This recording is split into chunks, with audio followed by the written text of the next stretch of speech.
operational model. Pag sinabing operational model naman, ito yung mga diagram. Next, aside from operational model, we have the statement of the problem. So ito yung mga questions na sasagutin natin kung bakit tayo mag-aaral, mangunguha ng data, okay, mag-a-analyze, is a statement of hypothesis. So commonly, alam naman natin, ito is guess, assumption of the study. Palagay naman ito na maaaring maging kasagutan.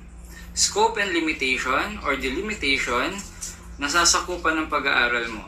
Isang community ba to o isang school? Or mas malaki pa doon? After that, mayroon tayong significance of the study.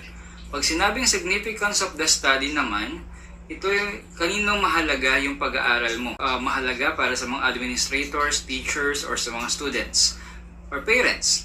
Sa definition of terms naman, ito yung mga listahan ng mga words na mahahalaga dun sa